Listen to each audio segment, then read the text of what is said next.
Thanks, Lindsay. So Tanya Talaga is taking her journalistic skills and turning them on her own family history, trying to solve the 80-year-old mystery of what happened to her great-great-grandmother. The Knowing braids together her efforts to uncover the truth while also taking on Canadian history and retelling it through the lens of Indigenous experiences. Tanya Talaga is a member of Fort William First Nation in Northern Ontario and joins us this morning. Welcome back to your morning. It's so great to meet you. Thank you. It's great to be here. So if I may, can we start with the title of the book, The Knowing? Because I know this has a very, very specific and important meaning for Indigenous peoples, right? The meaning of that term.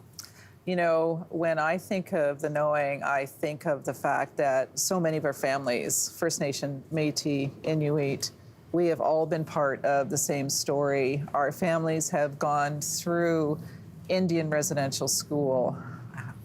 My family has lived through the Indian Act. First Nations families have lived through all of these colonial tools, right?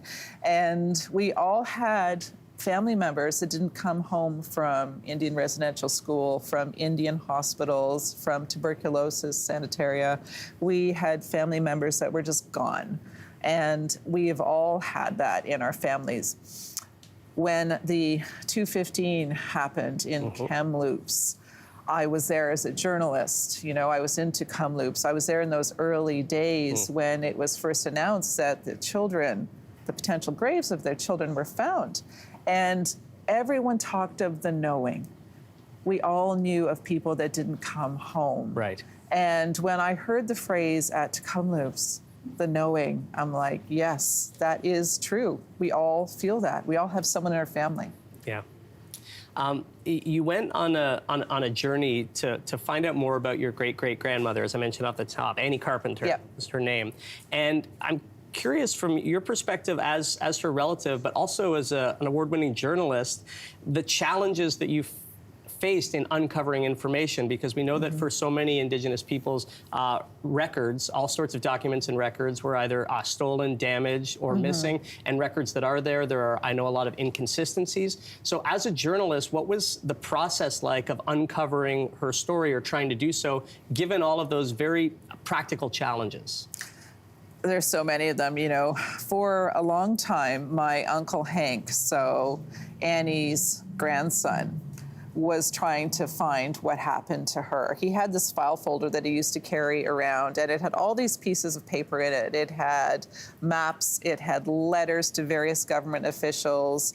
It was just pieces of information, and some of it was related to us, some of it wasn't. And when he passed away, because he did a lot of his work prior to the internet age, I was given the file folder.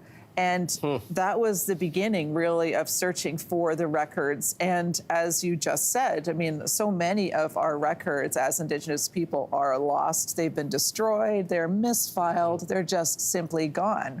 And so it sort of fell to me as a journalist to go and try and find these records. And to be quite frank with you, I've been doing this for over 20 years, but I needed an army of help because it was so complex in just trying to untangle where are these records? And if I'm reading this record, is it a right record? How do I know? Yeah. And so I actually did have a lot of archivists help me, researchers help me as well from Know History. They're a group out of Ottawa, and this is what they do. They're working with the Six Nations Secretariat right now to find records of students who went to the Mohawk Institute outside of Brantford. I had help from LAC, Library Archives Canada, from the National Centre for Truth and Reconciliation. All of these people trying to pull together records. Now, imagine, I've been doing this, as I said, for 2 decades. If you are just a regular person, where do you start? How do you possibly find all of these records? It's near impossible. We need definitely something better for our people to be able to find our relatives. Yeah. I do have to wrap it up, but before we go, we have a photo, and it's of your mother, and it's of you finding the gravesite of your great-great-grandmother, Annie Carpenter. If we can pull up, I think it's the second photo that we have there. Can you you took this photo, I did. Is that right? Can you just talk about this moment? Sure. Well, I don't want to spoil the whole book for you, but you'll see that this is an urban center, and it took our family 80 years to find where Annie was, and she had made her journey all the way down from the James Bay coast thousands of kilometers away from her home, and she's buried in an unmarked grave here in Toronto. Yeah, it's incredibly moving.